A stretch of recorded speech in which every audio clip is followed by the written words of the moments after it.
আসসালামু আলাইকুম রহমতুল্লাহ। প্রিয় দর্শক, ইসলামকে নিয়ে যারা ছিনিমিনি খেলবে তারা আজ পর্যন্ত দুনিয়াতে এসে কেউ শান্তি পায় নাই। ইসলামকে ধ্বংস করার জন্য যত চেষ্টাই করো কোনো কাজ হবে না ইনশাআল্লাহ। বিশেষ করে কওমি মাদ্রাসাকে নিয়ে যে একটা ফাইজলামি শুরু হয়েছে, কওমি মাদ্রাসা বন্ধ করার জন্য যে সমস্ত কাজ শুরু হয়েছে, ইনশাআল্লাহ কোনোদিন কওমি মাদ্রাসাকে বন্ধ করতে পারবেন না। কারণ কওমি মাদ্রাসা হলো একটি খালেস দ্বীনি বিদ্যাপীঠ। কারণ এটা বন্ধ করা এত সহজ সম্ভব না ইনশাআল্লাহ। যত রকমের কথাই বলেন কোনো লাভ হবে না। মাদ্রাসা বন্ধ করে দিবেন বাহার সাহেব? না না না, আপনি বাহার সাহেব, আপনি দেশ থেকে পালিয়েছেন, কিন্তু আপনি মাদ্রাসা বন্ধ করার কথা বলতে পারেন না। আপনার যদি কোনো সমস্যা থাকে সেটা আপনার ব্যক্তিগত ব্যাপার, কিন্তু আপনি মাদ্রাসা বন্ধ করতে পারেন না। মাদ্রাসাওয়ালারা এই 5ই আগস্ট করে পাকিস্তানের ভালোবাসা দেখায়, মাদ্রাসাওয়ালারা র‍্যাপ করে আমাদের দেশে, মাদ্রাসাওয়ালারা আপনার বলৎকার করে। এই মাদ্রাসাগুলো বন্ধ করে দেওয়া দরকার। জনাব বাহার সাহেব, দুটো কারণে আপনি মাদ্রাসা বন্ধের দাবি তুলেছেন। একটা কারণ উল্লেখ করেছেন, মাদ্রাসাওয়ালারা 5ই আগস্ট উদযাপন করে পাকিস্তানিদের প্রতি ভালোবাসার বহিঃপ্রকাশ ঘটায়। দ্বিতীয় কারণ হিসেবে উল্লেখ করেছেন, মাদ্রাসায় ধর্ষণ বলাৎকার হয়। 5ই আগস্ট জুলাই গণ অভ্যুত্থান দিবস। জুলাই গণ অভ্যুত্থান দিবস এটা তো শুধু মাদ্রাসাওয়ালাদের নয়, ছাত্র জনতা এবং আপামর জনসাধারণ সবাই মিলে জুলাই গণ অভ্যুত্থান ঘটিয়েছে। জুলাই গণ অভ্যুত্থানের মাধ্যমে ফ্যাসিস্টের পরাজয় হয়েছে, পতিত সরকার পালিয়ে যেতে বাধ্য হয়েছে। তো 5ই আগস্ট জুলাই গণ অভ্যুত্থান দিবসের সাথে শুধু মাদ্রাসাওয়ালারা সম্পৃক্ত নয়, বরং এদেশের কলেজ, ইউনিভার্সিটি এবং সাধারণ জনগণ সম্পৃক্ত। 5ই আগস্টের জুলাই গণ অভ্যুত্থান দিবস পালনের মাধ্যমে যদি পাকিস্তানিদের প্রতি ভালোবাসার বহিঃপ্রকাশ ঘটানো এটা যদি আপনার দৃষ্টিতে অপরাধ হয়, তাহলে শুধু মাদ্রাসা বন্ধের দাবি কেন? তাহলে তো আপনি স্কুল, কলেজ, ইউনিভার্সিটি আপনি এগুলো বন্ধের দাবি তুলবেন। কেননা মাদ্রাসার যেই পরিমাণ ছাত্র জুলাই আন্দোলনে অংশগ্রহণ করেছিল, তার চেয়ে বেশি অংশগ্রহণ করেছিল কলেজ, ইউনিভার্সিটি, বিশ্ববিদ্যালয়ের ছাত্রছাত্রীরা। আর শুধু মাদ্রাসাওয়ালারাই তো এটা উদযাপন করে না, বরং মাদ্রাসারা যতটুকু উদযাপন করে এর চেয়ে বেশি উদযাপন করে স্কুল, কলেজ, ইউনিভার্সিটির ছাত্রছাত্রীরা। আপনি যদি দাবি তোলেন যে 5ই আগস্ট জুলাই গণ অভ্যুত্থান দিবস উদযাপনের মাধ্যমে পাকিস্তানিদের প্রতি ভালোবাসার বহিঃপ্রকাশ ঘটানো হয়, এ কারণে শিক্ষা প্রতিষ্ঠান বন্ধ করে দিতে হবে, তাহলে তো অন্যান্য শিক্ষা প্রতিষ্ঠান বন্ধের দাবিটা আপনি আগে তুলবেন। কিন্তু সেটা না তুলে আপনি মাদ্রাসার প্রতি বিষোদ্গার করে, মাদ্রাসার প্রতি আপনার জবান থেকে নোংরা কথা বের করে মাদ্রাসাওয়ালাদেরকে আপনি ক্ষতবিক্ষত করছেন। কারণ কি? আসলে কারণ হচ্ছে, মাদ্রাসায় যেহেতু ইসলাম শিক্ষা দেওয়া হয়, কোরআন হাদিস শিক্ষা দেওয়া হয়, আপনি তো সরাসরি বলতে পারেন না যে কোরআন হাদিসের শিক্ষা বন্ধ করে দেওয়া হোক, কোরআন হাদিসকে ব্যান্ড করে দেওয়া হোক। এগুলো বললে তো মানুষ আপনাকে জুতা পিটা করবে, এগুলো তো আপনি সরাসরি বলতে পারেন না। এই জন্য একটু ঘুরিয়ে বলেন যে মাদ্রাসা বন্ধ করে দেওয়া হোক। আসলে আপনার উদ্দেশ্য হলো চরমভাবে ইসলাম বিদ্বেষী এবং ইসলামকেই আপনি এদেশ থেকে ব্যান্ড করতে চান। তার একটা কারণও আছে, কেননা আপনি জানেন যে ইসলামপন্থীরা তারা দেশপ্রেমিক হয়, তারা দেশকে ভালোবাসে। আপনি যেহেতু পালিয়ে গিয়েছেন, এদেশে ফিরে আসার আপনার কোনো ভালো কোনো ওয়ে আপনি খুঁজে পাচ্ছেন না।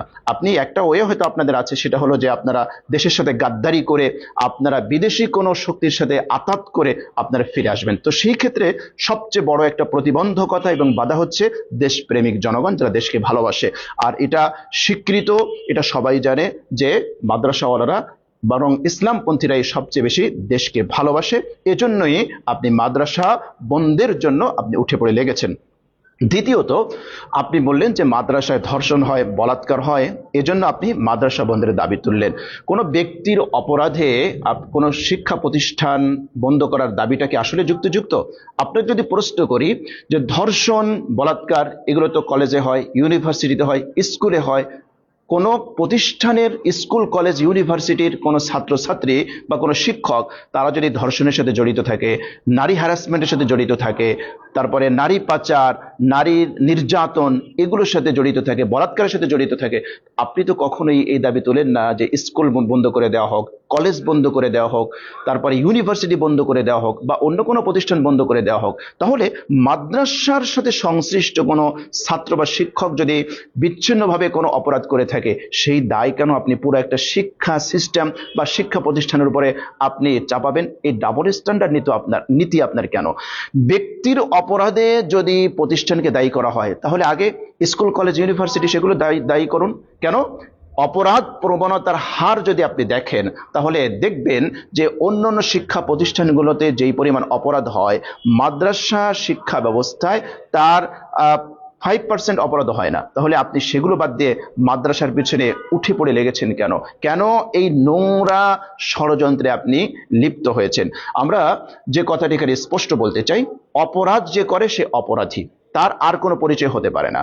সে যে কোনো লিবাসের অধিকারী হোক, যে কোনো প্রতিষ্ঠানে পড়ুক না কেন, সে অপরাধী। বাস অপরাধীকে অপরাধী হিসেবে আমাদেরকে চিহ্নিত করতে হবে। কিন্তু আমরা, দুঃখজনক হলেও সত্য, আমরা যেটা দেখি, হলুদ মিডিয়া এবং তথাকথিত সুশীলরা যখন কলেজ ইউনিভার্সিটির কোনো ছাত্র শিক্ষক অপরাধ করে, তাদেরকে তারা ছাত্র বা শিক্ষক হিসেবে তারা পরিচয় তুলে ধরে। কিন্তু যখন মাদ্রাসার সাথে সংশ্লিষ্ট কোনো ছাত্র বা শিক্ষক কোনো অপরাধ করে, তখন সেখানে মাদ্রাসার নাম জুড়ে দেয়, মাদ্রাসার শিক্ষক, মাদ্রাসার শিক্ষার্থী বা মাদ্রাসার শিক্ষার প্রতি উপরে তারা বিষোদ্গার করে। আসলে এরা মাদ্রাসার সংস্কার বা মাদ্রাসা ভালোভাবে চলুক এটা চায় না, বরং যে কোনো ওয়েতে মাদ্রাসাকে বন্ধ করতে হবে, মাদ্রাসার শিক্ষা ব্যবস্থাকে বন্ধ করতে হবে। এজন্য মনে হয় তারা আদা জল খেয়ে নেমেছে, মাজায় গামছা বেঁধে নেমেছে।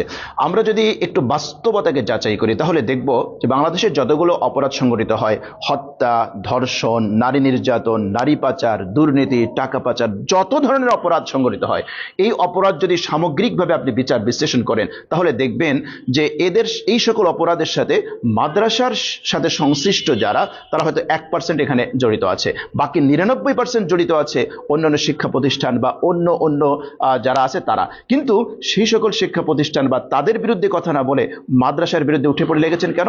ধর্মীয় শিক্ষা, ইসলামী শিক্ষা, কোরআন হাদিস চর্চা এগুলো বন্ধ করলে বড় বড় বোতল টানা যাবে, নারী নিয়ে ফুর্তি করা যাবে, দেশের সম্পদ পাচার করলে বলার আর কেউ থাকবে না, দেশের সাথে গাদ্দারি করলে এখানে গিয়ে প্রতিরোধ করার কেউ থাকবে না। এজন্য মাদ্রাসা শিক্ষার বিরুদ্ধে আপনি উঠে পড়ে লেগেছেন। আমরা সর্বশেষ যে কথাটি বলতে চাই, যারা মাদ্রাসার দায়িত্বশীল আছেন, যারা বিভাগ সহ আঞ্চলিক যত বোর্ড আছেন, আপনারা মাদ্রাসার এই বিষয়গুলো আপনারা সিরিয়াসলি আপনারা আমলে নেবেন। কেননা হলুদ মিডিয়া এবং তার দোসররা যেভাবে মাদ্রাসার বিরুদ্ধে উঠে পড়ে লেগেছে, কোনো একটা অপরাধ হলে তিলকে তাল বানানোর যে প্রক্রিয়া চলছে, আপনারা যদি এই মুহূর্তে কার্যকর পদক্ষেপ যদি গ্রহণ না করেন, তাহলে এমন একটা সময় আসবে যে আপনার হাত থেকে সবকিছু বের হয়ে যাবে, আপনারা দমন করতে পারবেন না। চিন্তা করুন, একদিকে মাদ্রাসা শিক্ষার বিরুদ্ধে বিষোদ্গার, মাদ্রাসা বন্ধের দাবি, মাদ্রাসার ছোটখাটো অপরাধগুলোকে হাইলাইটস করা, বড় করে প্রকাশ করা, অপরদিকে রংপুরের গাইবান্ধায় সেখানে মূর্তি স্থাপন, সেখানে রংপুরকে ভারতের সাথে মিলিয়ে ফেলার যে চক্রান্ত ষড়যন্ত্র, একটার সাথে আরেকটা অঙ্গাঙ্গিভাবে জড়িত। সুতরাং দায়িত্বশীল ওলামায়ে কেরাম, আপনারা খুব দ্রুত পদক্ষেপ গ্রহণ করুন। কোনো ধরনের কোনো অপরাধে যদি কোনো ব্যক্তি অপরাধী হয়, তাকে সঙ্গে সঙ্গে তার ব্যবস্থা নিন, তাকে আইনানুগ ব্যবস্থা, প্রচলিত আইনে তাদের বিচার বা প্রশাসনের কাছে তাদেরকে হস্তান্তর করার ব্যবস্থা করুন। আমরা আল্লাহ রাব্বুল আলামিনের কাছে দোয়া করি, আল্লাহ রাব্বুল আলামিন যেন ইসলাম এবং ইসলামী শিক্ষার বিরুদ্ধে যত অপতৎপরতা আছে, ষড়যন্ত্র আছে, সবগুলো রুখে দিয়ে ইসলামপন্থীরা যেন এদেশে ইসলামী শাসন কায়েম করতে পারে। আল্লাহ রাব্বুল আলামিন আমাদের সবাইকে তৌফিক দান করুন। আমিন। আসসালামু আলাইকুম ওয়া রাহমাতুল্লাহি ওয়া বারাকাতুহু।